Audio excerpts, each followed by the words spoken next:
humanity. Keep watching The Politics every Friday, 12 p.m. Eastern Time on New York Parrot TV, the voice for humanity.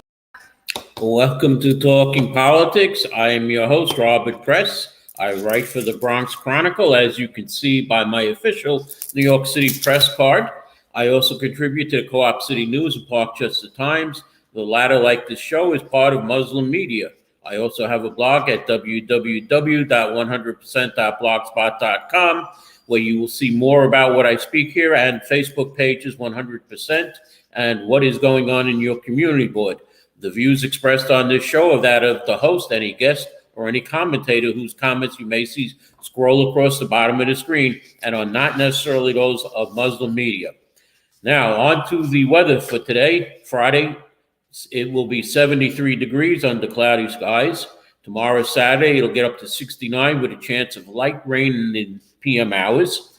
Sunday, for the Bronx Week Parade, Food Festival, and concert on Marshall Parkway, it will be clear with a high of 73. So expect to see me, as well as Borough President Vanessa Gibson and a lot of other people back on Marshall Parkway for Sunday's Bronx Week Parade. And Monday, it'll get into the about middle 70s with 70s all week long next week. Okay, first off, we are going to have presidential debates. It appears, it's not appearing, President Joe Biden and former President Donald Trump have agreed to a June 27th debate on CNN and a September 10th debate broadcast by ABC News. Now, this is bypassing the decades-old tradition of 3 fall debates organized by the Bipartisan Commission on Presidential Debates. With staggering poll numbers, could Joe Biden hurt Democrats in critical New York House races? New York is poised to play a decisive role in the battle for control of Congress this fall, with roughly a half dozen seats considered up for grabs in November. Most of them are currently held by Republicans, such as Long Island and upstate. But polling shows President Joe Biden's popularity in New York has sagged since 2020, raising questions about whether he might be a drag on Democratic chances of winning those House seats, taking back the majority of the United States House of Representatives, placing Brooklyn Congressman Hakeem Jeffries as the House Majority Leader. Currently, it's a Republican who's in charge of the House. I forgot his name already, but it goes like this. The Republicans say, Mike Laura from upstate says the president's underwater in my district. Recently, he told Spectrum News that he is one of 4 Republicans looking to win re-election in New York congressional districts that Biden carried 4 years ago. Others are Republicans Mark Marinaro, Anthony Esposito, and Brandon Williams. All have been openly critical of the president. This administration is not good for the upstate New York, and I have no problem saying that, Molinaro said. Some have gone a step further by endorsing former President Donald Trump's effort to win the Oval Office again. That includes the Esposito, whose Nassau County district went for Biden by nearly 15 points 4 years ago. If you think back to a time when President Trump was president, we had a safer America, a more affordable America. We had an America that you could be proud of, he said, when announcing his endorsement in February. The polling for Biden in 2020, he won New York State by more than 23 points. But a recent poll conducted in April by Sierra College showed Biden beating Trump by just 10 points among registered voters. That same poll showed a 45% rating for Biden favorably compared to 52% unfavorably. The poll, which has an overall margin of error of about 4%, also showed that in mid-April, 27% of registered voters across New York believe the United States is on the right track. Nearly 2/3 of the country said that the country is headed in the wrong direction. Republicans see opportunities in these lagging poll numbers. For instance, Congressman Laura said, for instance, that Biden is not the same president that won my district by 10 points in 2020. Asked if the president could complicate things for his Democratic rival, former Congressman Mondaire Jones. Look, people are just unhappy with the direction of the country, Lola said. Meanwhile, Democrats like Laura Gillen, who is pushing a rematch against the Esposito in Long Island after losing by just under 10,000 votes in 2022, argued that the expected boost in voter turnout tied to the presidential race should actually increase her odds. She then pivoted to her own contest, saying that she is focused on holding the Esposito accountable for his record and for positions that he's taken and the lack of results that he's delivered. Some of the Democrats in these races have at times sought to distance themselves from the White House, particularly on immigration, an issue that Biden has really not helped. Pat, for instance, Hudson Valley Representative Pat Ryan, for instance, recently joined colleagues in writing a letter to the president urging him to take executive action on the border. Josh Riley, a Democrat running in a district just north of Ryan's, offered to take on the president, saying he's done a terrible job at the border. And so we have all our politicians, frankly, worried, Riley said. Regarding the polls, though, at least one Republican was quick to downplay any boost that he may get from Biden's lagging. I still have to earn every vote, Molinaro said. Congressman Molinaro is. And speaking of races that are tough, the Democratic primary for the 16th congressional seat, between Democratic Congressman Jamal Bowman and Westchester County Executive George Latimer had a debate this past Tuesday night where they traded barbs during the first head-to-head debate between the two candidates vying to represent the 16th congressional district here in New York. The district goes from Co-op City up into Lower Westchester. That race has garnered national attention, with many treating it as a litmus test for the relative strength of the pro-Palestinian left-wing Democratic Party that Bowman belongs to, which is the Justice Democrats. Discussion of the Israeli-Hamas war dominated this debate, but the debate was not limited to foreign policy. Candidates also had answered questions close to the home, like flooding and public safety.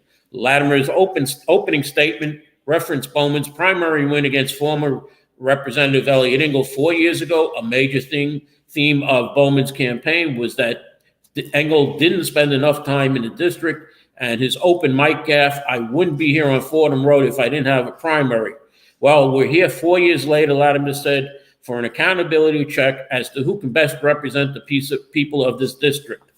Now, as far as Congressman Bowman, he touted his success bringing funding to the district, working with the Democrats to pass major legislation. He then criticized Latimer's alliance with the American Israeli Public Affairs Committee for its funding pro-Israeli candidates. "We got to deal with the issue of racial justice, inequality, voting rights, and climate justice," he said. As far as the conflict in the Middle East, both candidates said they supported a two-state solution to the conflict, but Bowman spoke about the need for a change in Israeli leadership. Latimer, a decades-long Westchester political force and strong supporter of the Israeli state, argued that any talks of a ceasefire must begin with freeing of hostages taken by the militant group Hamas.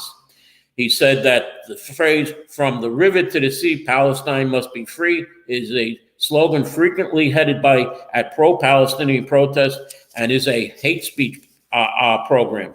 Latimer brought up his reestablishment of the country's Human Rights Commission, his county's Human Rights Commission, his efforts to address inequality regardless of background in Westchester, where he's the county executive. "I made a point to deal with all of our communities that are subjected to hate." When asked about the pro-Palestinian protests that have sprung up on college campuses, including SUNY Purchase in the 16th Council District, Latimer said that campus leadership had a duty to prepare for demonstrations. Bowman defended the protest as the latest in a long line of activism that drew murmurs from the audience. When the two candidates compared their records in office, Latimer took the opportunity to push Bowman's buttons over the infamous fire alarm episode. This is what you have when you have a person who wants to be in office in order to become important and special, as opposed to a person who comes into office to do the job of a congressman, Latimer said. On the issue of public safety, Bowman said that the key is making district residents feel safer, was investment in public resources like healthcare, education, and workforce development instead of increasing public police funding. "My opponent doesn't know the facts," Latimer responded, arguing that the increased police presence was a key for a multi-phase approach to public safety. In their closing arguments, each candidate gave their best case as to why they should represent the district. Latimer brought up his blue-collar upbringing and his appreciation of other cultures while reminding voters of his record as a legislator dating back to local offices. June 25th is the primary. The 16th Congressional District includes Co-op City in the Bronx and part of Wakefield, a small part of Wakefield, and the rest is up in Westchester County. So with just a few weeks left before voters head to the polls, Bowman and Latimer reminded viewers that this isn't just any old primary, but has high stakes implications that go well beyond the future of Westchester. Both are Democrats. It is the Democratic primary. Now, on to one of my favorite subjects, Donald Trump's case. His lawyers cross-examined Michael Cohen, aiming to undermine the testimony that Trump was initially intimately involved in buying a porn star's silence over an alleged sexual encounter has ended. Cohen, who served as Trump's personal lawyer for over a decade, testified this week. Trump ordered him to pay Stormy Daniels $130,000 in 2016 to protect Trump's presidential campaign. Cohen said he and Trump discussed the plan to reimburse Cohen for payments through a series of bogus invoices for legal fees. Their chats included one in the White House Oval Office when Trump was president in 2017, Cohen said. In about 2 hours of cross-examination on Tuesday, defense lawyer Todd Black sought to portray the prosecutor's star witness as a serial liar, falsely implicating his former boss to exact revenge and make money off his books and podcasts featuring anti-Trump invectives. Blanche used Cohen's own words to paint him as an unreliably biased against Trump, noting that Cohen had called Trump a dictator douchebag. I hope I could say that on the air. Boorish cartoon misogynist and Cheeto-dusted cartoon villain on podcast and in social media. Trump has argued that his monthly payments to Cohen throughout 2017 were for his work as his personal lawyer to the president, meaning there was nothing improper about the word retainer being written on the checks, Trump said. Prosecutors said that the reimbursement payments were falsely labeled as legal expenses in Trump's organization records to conceal the Daniels payoff, which they say violated U.S. election campaign finance law. Cohen is the 20th and final witness to have been called by prosecutors with Manhattan District Attorney Alvin Bragg's office at the trial, which began on April 15th in New York State Criminal Court. Blanche has told Justice Juan Merchan on Tuesday he expects his cross-examination of Cohen to last through most of Thursday, which is yesterday, meaning the defense would have an opportunity to call its own witnesses when the trial resumes next week. He said that the jury's presence and Trump has yet to decide whether he is going to testify or not. Cohen carries significant baggage as a witness, he said. He pleaded guilty to federal crimes in 2018 for offenses related to Daniels' payment and lying to Congress during an investigation into Trump's Russia ties, or alleged Russia ties. He told jurors on Tuesday he lied repeatedly to journalists and others about the Daniels case.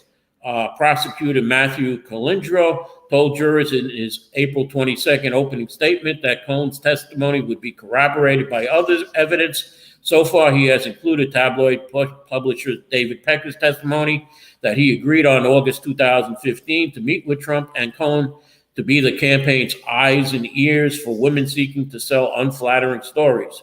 Jurors have also seen a former Trump organization executive's handwriting notes outlining Cohen's reimbursements and heard a recording of Cohen made of Trump seemingly to discuss a hush money payment Pecker's company made to another woman. Trump has pleaded not guilty and denies having the sexual encounter. He faces 34 counts of falsifying business records. Meanwhile, now we had Mayor Adams go over to Italy to see the Pope, and now New York State Governor Kathy Hochul has traveled to Italy to make an address at Pope Francis' summit from climate crisis to climate resilience, and then deliver keynote remarks at the global summit in Ireland. Hochul has been in Italy on Wednesday at the Vatican and Thursday to participate in the Pontiff's Academy of Science and Social Sciences 3-day summit. She is now in Ireland, where she will meet with senior government officials and key business leaders in Dublin. There, she will give a keynote address on the future of cities at the inaugural Global Economic Summit in Killarney, which aims to address the challenges of climate change and economic inequality. Hochul's trip is being paid for by taxpayers, according to Avi Small, a spokesman for the governor. Hochul is traveling on official business, representing the state of New York in her official capacity as governor, and therefore state funds will be used for official business. I am going to, and he said the governor will return to New York on Monday. Now, I am going to go to a break here. It's my halfway mark. When I come back, I'll have a little bit about Operation Padlock, the city's new crime strategy, and Mayor Rat. Exactly, more about Mayor Rat and what Mayor Adams is trying to do about the rat problem. So let me go to Do you know that there is a publishing company that wants to make life easier for you as a writer? This publishing company is called World Inkers Printing and Publishing. We publish in all different languages, and we're looking for writers of all genres, all formats. We're looking for scholars, ghostwriters, playwrights, poets, short fiction, novelists, you name it. We're looking for anybody who is interested in writing and the craft of writing to be in touch with us. You can reach us at info.worldinkers@gmail.com. With World Inkers Printing and Publishing, you do not require a lot of money to publish with us. Contact us today at info.worldinkers@gmail.com. Become a winner with other authors at World Inkers Printing and Publishing. Give us a shot. We will surely finish you. Okay, welcome back. So let's go into Operation Padlock, where New York City Mayor Eric Adams announced Tuesday the results of week one of Operation Padlock to protect a sustained multi-agency effort in action to shut down illegal smoke shops and cannabis shops across the 5 boroughs. In the first week of enforcement, the Sheriff's Joint Complaints Task Force conducted 150 inspections of unlicensed locations in the vicinities of schools, houses of worship, allegedly selling cannabis, THC edibles, THC vape, untaxed cigarettes, flavored tobacco, flavored vapes, other tobacco products in the confines of the New York City's 5 borough commands. Inspections resulted in 77 cease and desist orders and 75 shops sealed, 370 notices of violations, holding 3,878 counts of violations across New York, across the New York City Police Department, Department of Worker Consumer Protection, and the Sheriff's Office. More than $5,960,000 in civil penalties were issued. Parents, business, elected officials, community groups, criminal justice advocates, and more have been alarmed by the scourge of illegal operators in every neighborhood across New York City and applaud Mayor Adams for his decisive action. This will continue as the time goes on. More shops will be padlocked and closed. As for the new retail crime strategy, Mayor Adams said we're announcing a program that uses technology to bust retail and bodega thefts. Fuse's technology uses camera integration, a platform that allows businesses to voluntarily integrate their security cameras with local NYPD precincts. This is a home run to existing closed circuit cameras. This technology will allow information to be shared between businesses and the NYPD faster than ever. It will allow us to gather real-time intelligence on retail crimes and apprehend criminals responsible. Most importantly, it will increase efficiencies and improve community relations between local police precincts and New Yorkers they serve by allowing local businesses to take a more proactive role in their communities and improve the quality of life across the city. Through the New York City Police Department Consumer Affairs Bureau, Crime Protection Bureau, that division, we have been working with retail establishments to analyze and improve their security, and the Department of Small Business Services under Commissioner Kim, who is now leaving, unfortunately, has upgraded their lighting in commercial corridors so the cameras will be visible and police will be able to know exactly what is going on.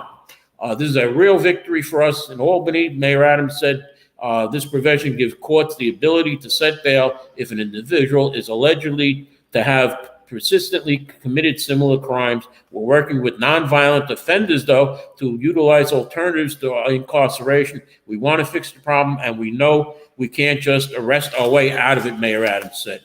Now, as for Mayor Rat, New York City Mayor Eric Adams announced that in partnership with the New York City Department of Health and Mental Hygiene, New York State Integrated Pest Management Program at Cornell University, that New York City will host its inaugural National Urban Rat Summit this fall on September 18th and 19th. The summit will include municipal experts from Boston, New Orleans, and Seattle, as well as preeminent rat researchers from across the nation. New Yorkers may not know about me, he said, but I hate rats, and I'm confident that most of our city residents do as well, said Mayor Adams. With rat sightings down nearly 14% in the city's rat mitigation zones year over year, we continue to make progress, but we're not stopping there. In 2023, Mayor Adams appointed Catherine Corradi as City Director of Rodent Mitigation and announced the New Harlem Rat Mitigation Zone, the city's fourth dedicated zone.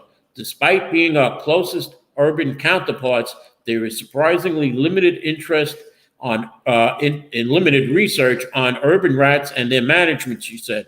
Under Mayor Adams' leadership, New York City is taking the fight to the rats, enacting proven strategies that have been delayed for too long, and getting results, with rat sightings down 12 of the 13 months since we began the task of getting all 44 million pounds of daily garbage that rats attack off the streets. Rats have a common yet despised aspect of urban life. They cause loss of business, structural damage, and pose health risks, said Matt Frey, Senior Extension Associate of the New York State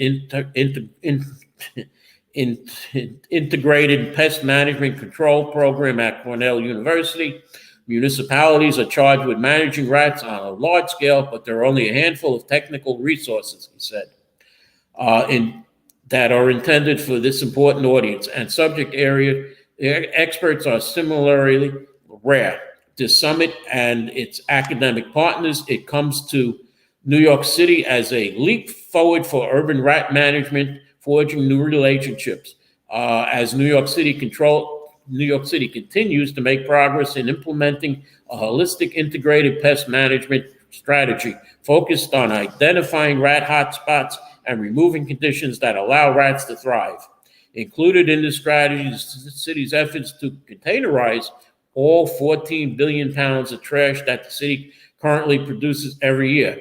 For decades, that trash sat on sidewalks in black plastic bags for as long as a full day at a time or more, attracting rats and stinking up New York City neighborhoods. The Adams administration has already implemented the Department of Sanitation rules regulating all about 7 billion annual pounds of business trash to go into containers later this fall, when container requirements go into effect for low-density residence buildings. That's 1 to 9 units. Approximately 70% of all trash in the city will be containerized.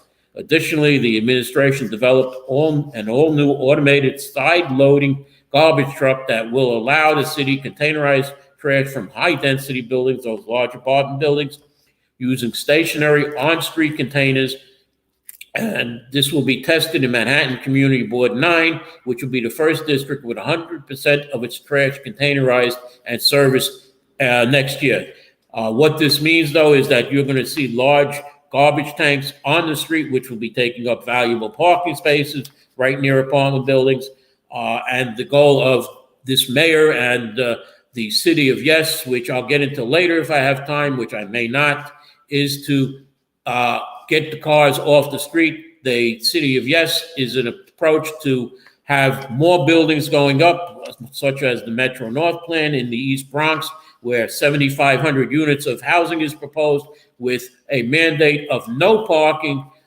They figure that it'll be right near the Metro North station, so people will take the Metro North, not knowing that the Metro North is more than three times as much as the subway, and people won't be able to afford Metro North on a daily basis. Now, getting back to the rat problem, New York City Parks is implementing a robust approach to rat control in New York City parks with the goal of addressing underlying conditions that support rat colonies. New York City Parks will continue to limit access to potential food sources by rodents and target places where they burrow. The 4 rat mitigation zone encompass nearly 200 public schools. The Department of Education efforts have included 2 distinct but collaborative pieces: extermination and waste operations. The New York City Housing Authority has made tremendous progress in our rat mitigation efforts, said New York City Housing Authority Chief Executive Officer Lisa Boiva Hyatt. We are extremely dedicated to the removal of rodents from the New York City Housing Authority projects. NYCHA has designated 45 exterminators to treat New York NYCHA public spaces and rolled out training on more efficient methods of treating grounds. Additionally, NYCHA launched an exclusion team that seals window vents in basements, and to a rat burrow collapse team that collapses rat burrows, aiding in the prevention of mating and overall tracking of rat colonies. Now, there was a question asked of Mayor Adams at a recent press conference about mental illness at Rikers Island, and his question went, I'd like to ask you about, so there were 2 random attacks in Times Square where somebody was homeless. It seemed there might be a history of mental illness. Steve Buscemi got punched in the face. It seemed like another random act. I'm wondering, what is the update on the status of the outreach teams that you launched on mental health?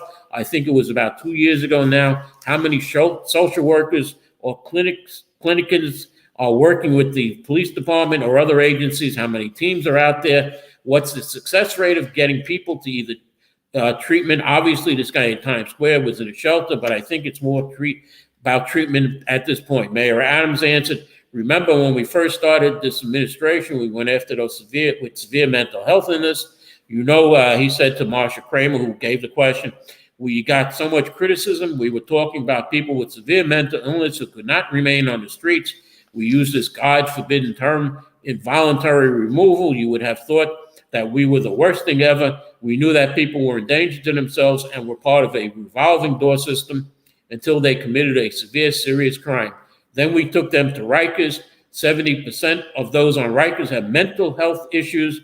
18 or 19% have severe problems, from closing psychiatric wards because advocates called it for turning into Rikers Island into a psychiatric ward. Then we said, we'll close down Rikers. The same people who advocated for the closing of Rikers now are saying, what are you going to do with these people who are there dealing with psychiatric issues?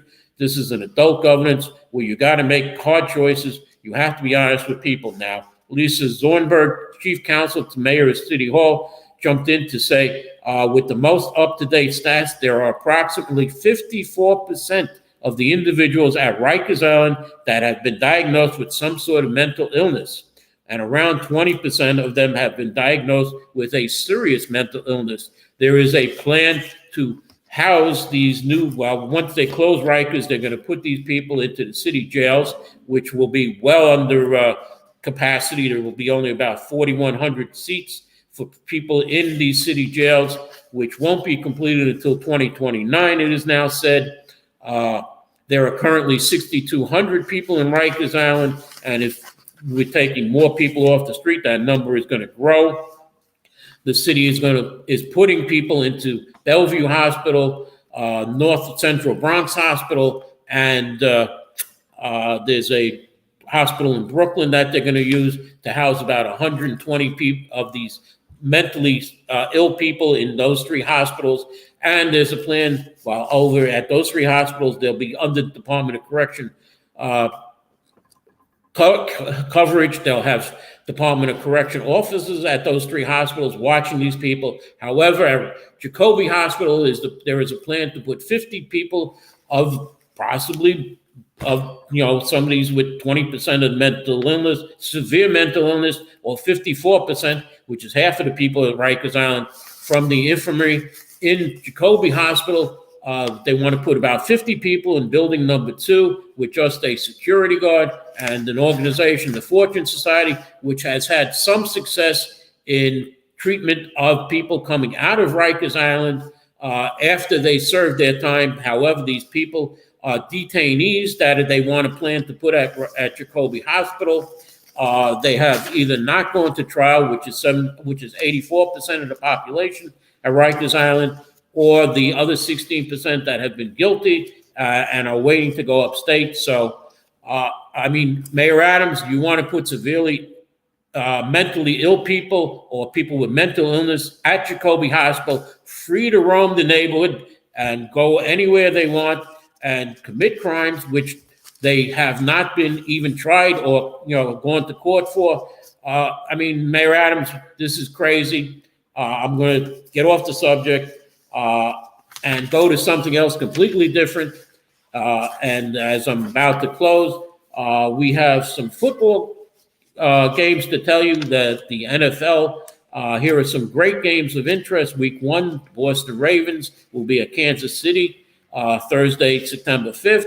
Also, week 1, the Philadelphia Eagles will be playing the Green Bay Packers on Friday, September 6th in the country of Brazil. On the weekend, Dallas Cowboys go to the Cleveland Browns on Sunday, September 8th.